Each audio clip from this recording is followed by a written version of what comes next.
beyond today, as to the future, we don't have an issue. But the legal question still has to be answered. And the most important thing I think folks need to know is this. We are being open and transparent in bringing this issue forward.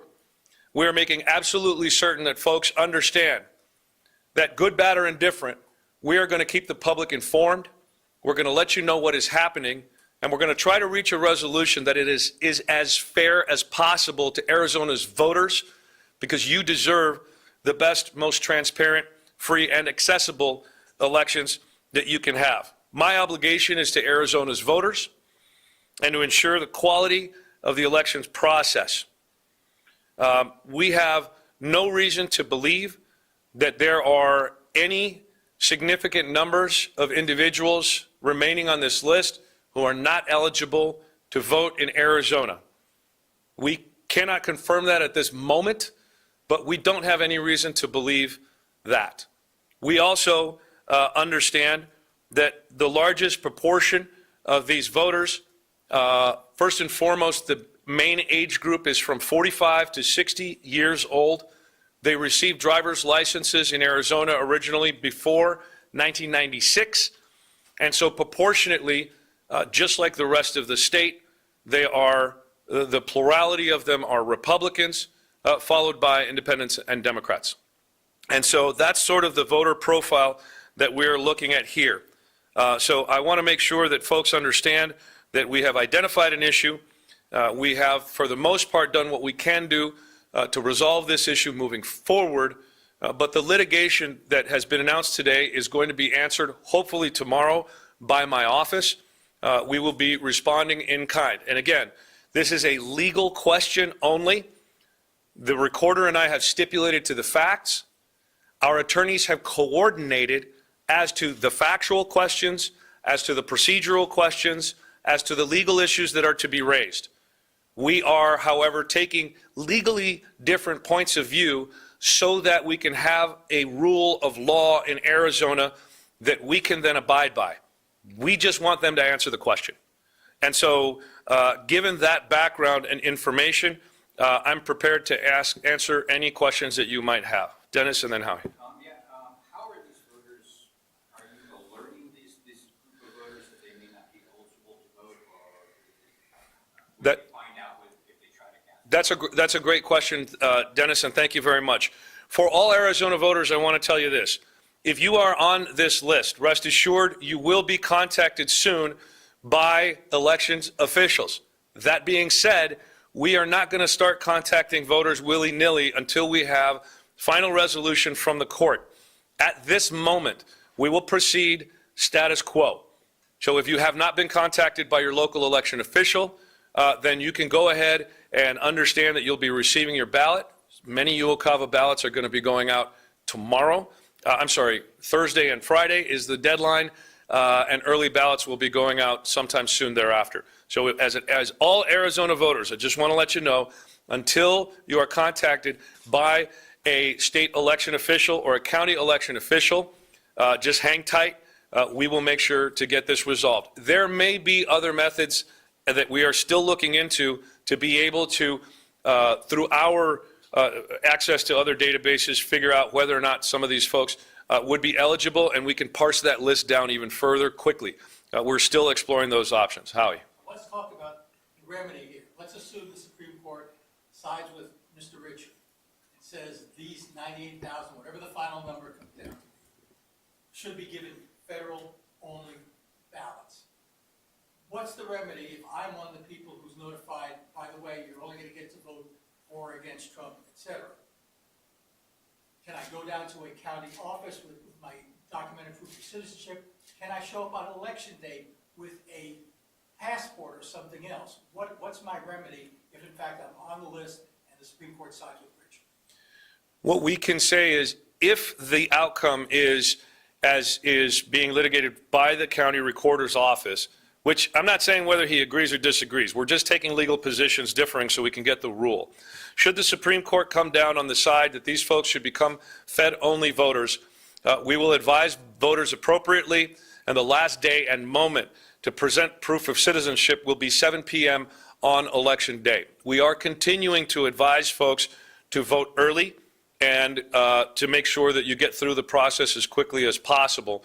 But until that announcement gets made and folks get notified, we're asking folks to just stand by. So I'm presuming that you're counting on the fact that when by the time early ballots go out on 9th, I guess, of October, you will have a definitive ruling from the Supreme Court so that the early ballots being sent out will reflect federally versus state.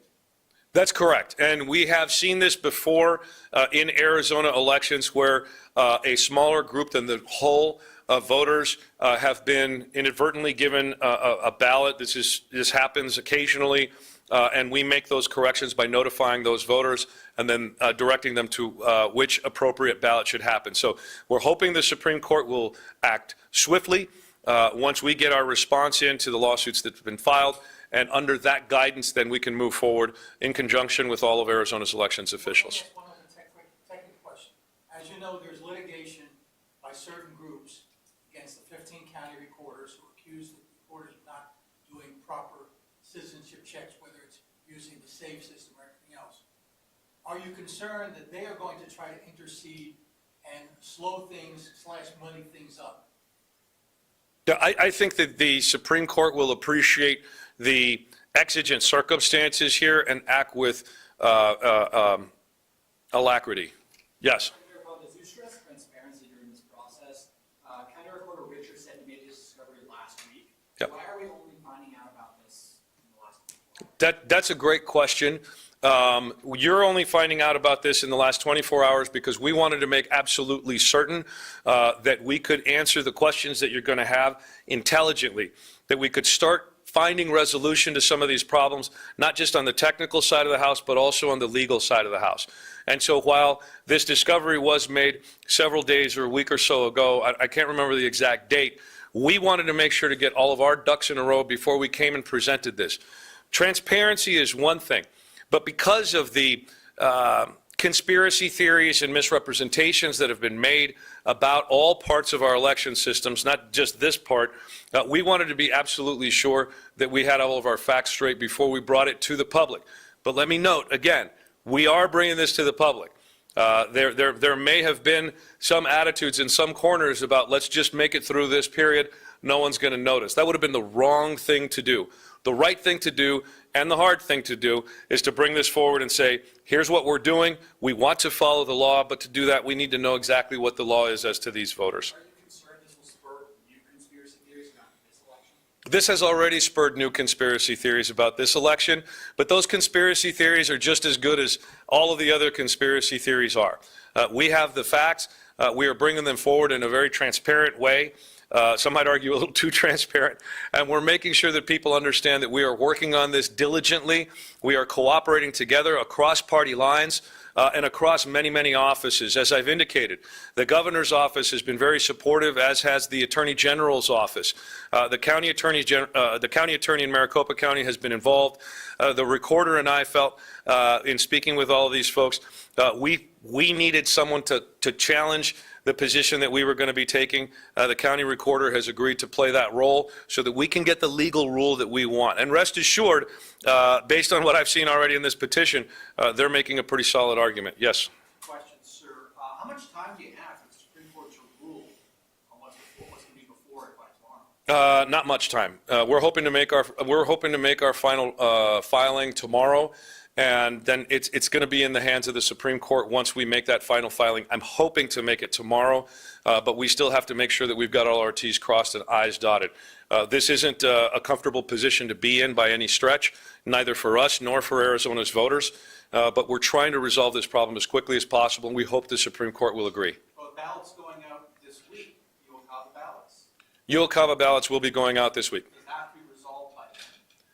We'd like it to be resolved by then. We're not certain that that's going to happen. And going back to the remedy, so if I think I'm one of those voters, can I just go down to the recorder's office with proof of citizenship and say, hey, here it is, make sure I'm on the right list? We'd really prefer that not happen. Once we have a rule from the Supreme Court, then we will be able to present to voters an organized way by which we can gather that data. You won't have to go anywhere. we are working in my office right now to set up an electronic portal where folks can send us those documents and we can distribute them to the county. So that is not completed yet, but we're in the works in case we need to do that now. One way or another, these folks may very well have to produce that documented proof of citizenship. We're hoping that our legal position will prevail with the Supreme Court, and we can just go with the status quo for now and make any corrections we need after this election. Yes? These 98,000 people, why is it creating a problem? Well, the 98,000 people, as I indicated earlier, all received their driver's license prior to October 1st, 1996. Now, that's the day where Arizona started requiring proof of legal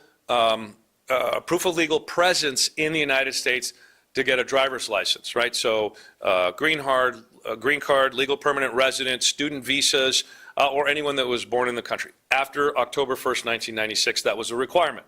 Before that, there was no such requirement. Now, at some point, these individuals would have been issued a new driver's license. It's that new issuance date that the voter registration system saw as the issuance date. And because the state of the law after that was that these folks had already provided documented proof of citizenship, whether or not they had wasn't the case. The Motor Vehicle Division was telling our databases, our electronic system, that they had because of that new issuance date. This coding error, I would call it, has been fixed by the governor's office, and the receiving side over on the voter registration database has been fixed as well. But imagine, if you will, my case. I received my driver's license. It was originally issued in 1986.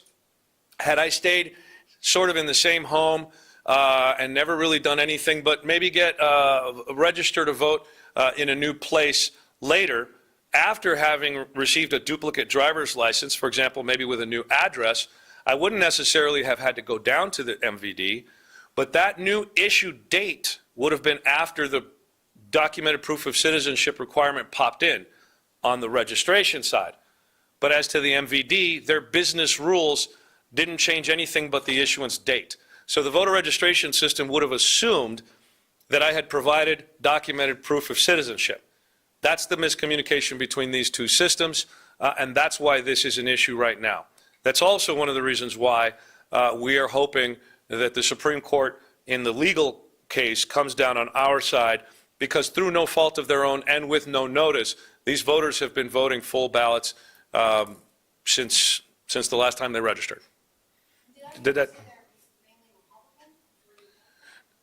They reflect the same voter registration party profile that Arizona overall has for voters 45 to 60, give or take. So the plurality is Republican. Majority would be more than 50%. It's less than 50%. But the largest group of them are Republican voters. Then the next largest group would be independents and Democrats, as is usual for all of Arizona's voters between 45 and 60 years old. So if you're between 45 and 60 years old, you may be on this list. But again, it's unlikely because it's a very small number given our 4.1 million voters in Arizona. It's not a humongous number, but it is enough that we need to deal with it. Yes? What is the distribution of these voters across counties? Not unlike the political party distribution, the geographic distribution is almost exactly the same as what we would see if you looked at a percentage distribution across the state of Arizona. So 60 to 62% are going to be in Maricopa County, and as the size of the county diminishes, you will see very similar numbers once we get those numbers exacted and finalized. Yeah, yes? Does McHugh reassess any of the other methods that you do to kind of control for issues like this? Are you doing any extra tests or anything like that? Well, we are paying attention to the totality of our systems. One of the things that I think a lot of folks should pay attention to is the fact that this happened, and the fact that this happened because we've got some misguided policies that are anomalous in the United States, by the way. Every single one of these voters has met the minimum criteria in swearing an affirmation under penalty of perjury that they would have to do to vote in every election across the rest of the United States of America. Only Arizona has this, what I think is an unreasonable extra burden on its voters. And so That's why they get to vote Fed only in the worst-case scenario here. So we're hoping they can vote the whole ballot. But as to your question, we're absolutely going to be looking at as many of the other systems as we have to see that this works. But I do want to expand a little bit on that. This happened because we've got policies that are being driven by conspiracy theories, and we have for a long time. It has never been the case in the United States of America or in Arizona that non-citizen voting has been anything other than vanishingly rare. And yet we have a very onerous system. And assumptions are being made by lawmakers that you can snap your fingers and solve these problems by comparing this database and that database. Obviously, that's not true. But it's even less true where you have systems that are not only outdated, but underfunded. 2 years ago, I asked for a budget that would have allowed us to do the full-blown survey that we might have been able to find this, without any guarantees, but we asked for that money, and we didn't get it. We asked for those technicians, and we didn't get them. This year, we asked, and we got a little bit more money, but we simply didn't have the time before the election to do this. And again, this is a 20-year-old problem. This is a result of bad policy and underfunding of government systems, even tangential systems like the motor vehicle division that has a direct impact on our voting systems. Dennis? Real quick, if you can, just succinctly for our viewers out there who are maybe watching. You want less than a 10-minute exposition? Okay. The difference between what the remedy that Richard is looking for in you. In this friendly lawsuit, the recorder is asking all of these voters become Fed-only voters. I am asking that all of these voters are able to continue to vote the full ballot as they have been doing for years. And one last thing, you suggested that earlier that people wanted to sweep this under the rug. Hear any names? No, I think that was part of the conversation of what we were supposed to do, what we should do. I think sweep under the rug is a little, that's not really a good, well, no, I don't think I used those words. But one of the suggestions, when we throw all these ideas on the table, we throw them all on the table, and one of them was, let's wait until January and figure it out then. And that's not obviously the path that we took. What about accountability? Is there anyone, anything that you're looking to, or is it more important to just go forward and make sure there's no other issues that you need to attend? Yeah, as to accountability, I simply have to say what I said earlier. My obligation is to Arizona's voters and to ensure that we have quality election processes in Arizona. There are investigative and prosecutorial bodies who might be looking towards these sorts of things. That is the business of other departments. My job is to be the chief election officer and make sure these systems work well. And when we see an issue, we identify, bring the issue forward, and then we try as quickly as possible to resolve the issue, hopefully with the help of the state Supreme Court. Yes. Sorry, well, let me let her have the follow-up Are here. you going to set up a website or anything like that, so if people think they are affected, that way they'll have to fish through the entire website, a link just for this issue? Yeah, as it stands right now, we don't have that resource for our voters because we don't know what the court is going to say yet. But once the court makes its determination, then we will announce to folks how it is they can go see whether or not they are on this list. And if they have to do anything, yeah. Are you aware of or anticipating any other parties, the legislature or the state Republican party jumping into this lawsuit? Would that complicate, I guess, the timing of this election? Well, frankly, it might complicate the timing, but I would invite concerned parties to jump in as quickly as possible and prepare as quickly as possible. My general counsel is available for any questions that any of those parties might have to be able to discuss what some of the themes in our response are going to be. Again, this is as friendly a lawsuit as you're ever going to see, right? We've talked to the recorder about this. Our lawyers have been talking to their lawyers consistently. And so folks that might want to get involved in this, I can't believe that I'm asking more folks to jump into litigation. Usually you don't want that. But in this case, we want to make sure that all voices are heard. But if they're going to get heard, we need folks to work fast. Yes. As you know, we have two individuals with very little of this type of experience running for the recorder's office. Given that the recorder was going to contest, can you speak to the need to have, I guess, folks who have that type of experience in these positions? Well, here's the interesting thing. When I was elected in 2016, I'd never run elections, and when Mr. Richard beat me in 2020, he hadn't either. This is an office at Maricopa County that is filled with very experienced people, and I believe in the work that they do. They've continued to do strong work under Ms. Purcell's leadership, under my leadership, and now under Mr. Richards' leadership. The policy questions are the ones that are approached up at the higher levels. So this is one of the really important things, I think, that needs to be understood as well. The conspiracy theories that we've seen have chased away a lot of that experience across the state and across the nation. And the fact that we're having this discussion about this, what will be a controversial issue, should be clear evidence that those of us who are interested in facts and getting the job done well will continue to come forward, even if we know we're going to be inviting some controversy. Just like Mr. Richards' willingness to file on his side of this petition and to technically argue his point. It is more important that folks understand that they respect the rule of law, and they're not going to be running any of their offices, whether it's an election office or otherwise, by way of conspiracy theories. That to me is the most critical component of all of this. Yes? Anticipating any lawsuits regarding long in the past or even recently in past elections, people disputing those results? Yeah, that's a great question about disputing results of past elections. To that, let me just say this. I was on the 2016 ballot, and I won. I was on the 2020 ballot, and I won. No, I lost that one. And then I was on 2022, and I won. Sorry, Howie caught me on that one. Look, bottom line is Arizona runs great elections, and there's no reason to believe that any of these folks are not eligible to be voting the way they are voting. If we find that, we will find it and deal with it. The bottom line is this. This isn't about the past. This is about what we can do moving forward. And we are going to continue to focus on the future. If there is continued litigation on past elections, Arizona has a policy towards finality. And Arizona needs to be able to move forward. We need our businesses to be able to do their business. We need law to do law. We need medicine to do medicine. We need educators to educate, all towards the future.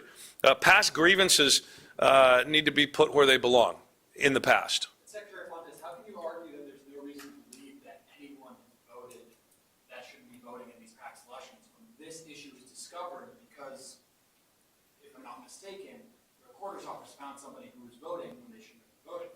Well, no, the individual actually had never cast a ballot. And the voter registration was originally made in 2022 for this individual person. This was discovered not because somebody was voting illegally and not because somebody was attempting to vote illegally, as far as we can tell. This was basic voter roll maintenance, and it showed us that there is this issue. And instead of just kind of pushing it aside and not dealing with it, we're attacking the problem and making sure that folks can continue to be confident that those of us who are running Arizona's elections, we're going to face these controversies. We're going to face these issues, as uncomfortable as that may be for us. And so I think that should actually build confidence so that folks can know, even if we do have issues, we're going to solve them.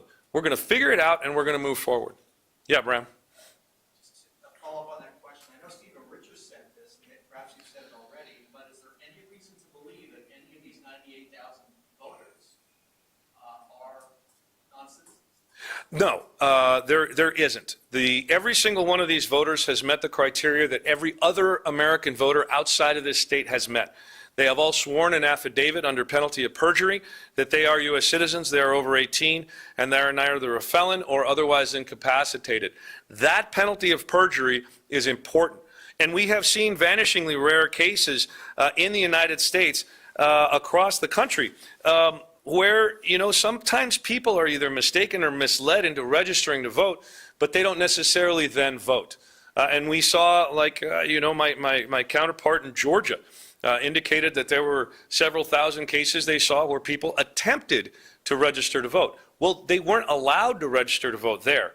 We know that voter registration systems across the country are secure, and we know that in Arizona, we have an exceedingly higher burden that we place on our voters to be able to register to vote. And it's that combination of this extreme policy with basically the suffocating of our systems through a lack of resources, I think that is more to blame for this than anything else. Maybe two more questions? Or Have we beaten it to death? The light's gone out, I think. This is where battery's dead. We're done. Thank you very much, everybody. Have a great afternoon.